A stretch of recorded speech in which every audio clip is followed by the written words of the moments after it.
So this doctor, he has one goal. He wants to be rich. Let's call him Dr. F. And Dr. F's an oncologist, he specializes in treating cancer, and he's well respected, but he's not rich. And in order to get rich, one day he figures out this scheme. His scheme is that when his patients come in, he starts diagnosing them with cancer, whether they have it or not. He's like, oh, sorry, you have cancer. He then submits that info to the patient's insurance company, and the insurance company then pays him for giving the patient very expensive cancer treatment. Here's the biggest problem with that. Other than the fraud. Not only does the patient falsely believe that they're dying, but they also have to actually go through that treatment. So then you've got a completely healthy person going through chemo, and chemo can fuck you up. But Dr. F, he doesn't care. He's gonna be rich. And to his credit, his scheme works. Suddenly he's getting paid left and right. He starts telling more and more of his patients that they have cancer, and then they all start seeking treatment. So he gets even more money, and then he buys a 6,000 square foot house, and he expands his businesses. Now he has 7 locations.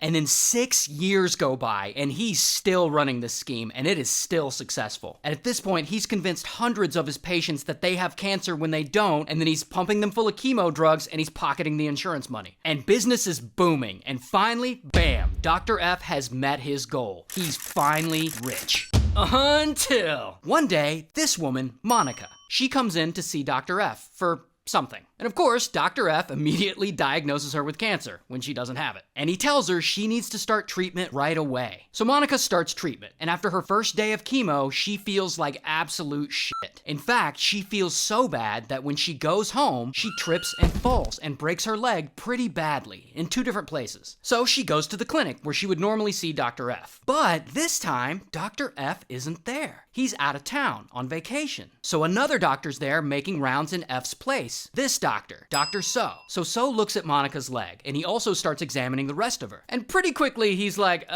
this woman doesn't have cancer. And later, he breaks the good news to her. She's not dying. She doesn't need chemo. And he advises her to never see Dr. F again. And that whole interaction makes Dr. So suspicious. And he starts investigating, and he starts digging into all the patient's records, looking for more evidence that Dr. F is misdiagnosing people. Now, around that time, Dr. So is at the clinic having a conversation with this guy, George. George is the office manager there. And George is like, hey, Dr. So, I heard you're quitting. And So's like, yeah, I'm quitting. There's some shady stuff going on around here. So then George gets suspicious, and he starts investigating. He's checking records, he's interviewing staff, and he gathers tons of evidence. And once he looks at it all and realizes what's actually going on, he takes all this evidence to the FBI. The FBI gets the Medicare Fraud Strike Force involved. Yes, that's a real thing. And then they look into this, and they find that over the course of 6 years, Dr. F had committed $34 million in Medicare and health insurance fraud by convincing 553 people that they have cancer. So they immediately raid Dr. F's clinic, and they arrest him, and he's charged with all kinds of stuff, and he gets sentenced to 45 years in prison, and he has to pay a bunch of the money back. And all this happened in Michigan, so shout out to Michigan.